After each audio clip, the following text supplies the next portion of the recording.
कैसे हो बच्चे हो? अच्छे हो? चलो बैठो। पता है आपको आज हम क्या करने वाले हैं? कहानी सुनोगे? अच्छा, कहानी अच्छी लगती है ना? और छोटे बच्चों को तो बहुत ही अच्छी लगती है ना? है ना? तो देखो, आज मैं आपको एक नई कहानी सुनाऊंगी, उसको ध्यान से सुनना। क्यों ध्यान से सुनना? क्योंकि मैं बाद में आपसे पूछूंगी कि मैंने जो बोला उसमें कितना आपको समझ में आया, क्या सुना आपने। ठीक है? तो मैं सुनाऊंगी आपको 5 मेंढकों की कहानी। किसकी कहानी? 5 मेंढकों की कहानी। 5 मेंढक होते हैं, वो आपस में क्या होते हैं? फ्रेंड होते हैं, दोस्त होते हैं, एक दूसरे के दोस्त होते हैं। आप भी दोस्ती करते हो ना? है ना? आपके भी दोस्त होते हैं। तो बेटा एक बार क्या होता है, वो जंगल में ऐसे खेल रहे होते हैं। मेंढक कैसे खेलते हैं? चक चक के खेलते हैं ना, ऐसे छलांग लगाते हैं। मेंढकों का ये तरीका होता है चलने का, खेलने का, है ना? तो उनमें से है ना 3 मेंढक एक कुएं में गिर जाते हैं। 5 मेंढक होते हैं टोटल। कुल कितने मेंढक होते हैं? 5। उनमें से 3 कुएं में गिर जाते हैं। तो ऊपर कितने रह जाते हैं? 2 मेंढक। अब जो 2 मेंढक ऊपर रह जाते हैं, वो जो 3 मेंढक नीचे गिरे होते हैं, उनसे कहते हैं कि ये कुआं बहुत बड़ा है और तुम इसमें से बाहर नहीं निकल सकते, क्योंकि इतना ऊंचा चढ़ ही नहीं पाओगे। तो वो तीनों मेंढक बहुत निराश हो जाते हैं। फिर भी वो ऐसे ही उछलने कूदने की कोशिश करते हैं ताकि वो बाहर निकल सके। तो फिर भी वही 2 मेंढक जो ऊपर होते हैं, वो यही बात दोबारा दोहराते हैं कि तुम्हारी कोशिश करना बेकार है, तुम ऊपर नहीं आ सकते।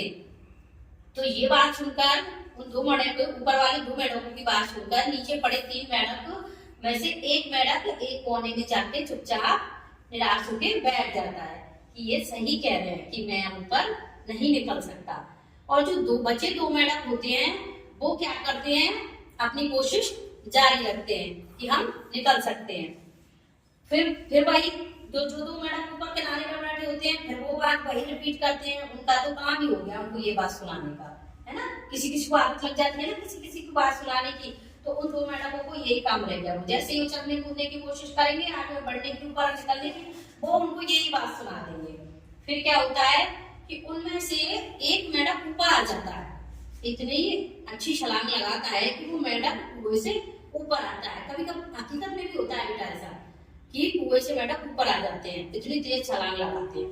तो जब एक मेंढक ऊपर आ गया, तो वो 2 मेंढक उसको देखते ही रह गए, ऊपर वाले भी और नीचे वाले भी, कि ये क्या गजब हुआ, मेंढक इतनी ऊंची छलांग लगा के बाहर कैसे निकल गया। पता है कैसे निकल गया था बाहर?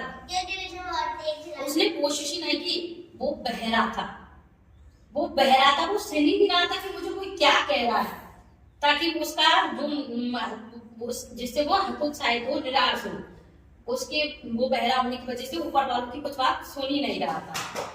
अक्सर ऐसा अपन भी करते हैं कि अपन के टीचर अपन को डांट देते हैं, तो अपन एक कोने में जाके बैठ जाते हैं, रूस जाते हैं, पढ़ना बंद कर देते हैं, है ना?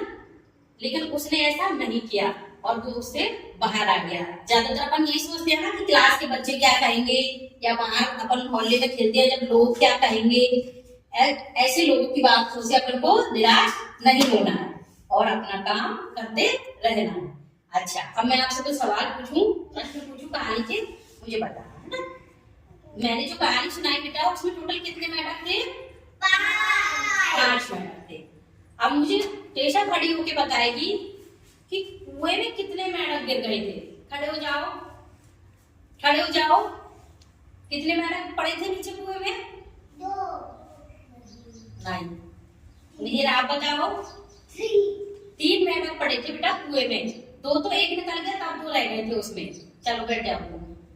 रिया खड़े हो जाओ। उन 3 मेंढकों में से कितने ऊपर आ गए थे? 1 मेंढक ऊपर आ गया था। बैठ जाओ। अच्छा ये बताओ, जो चुगली कर रहे थे, जो परेशान कर रहे थे, जो ऊपर बैठे थे, वो कितने मेंढक थे? 2 मेंढक थे। अच्छा कुछ बेटा आप खड़े होना बेटा। अच्छा आप मुझे ये बताओ, कि सबसे पहले कितने मैडम जाके कुएं में गिरे थे?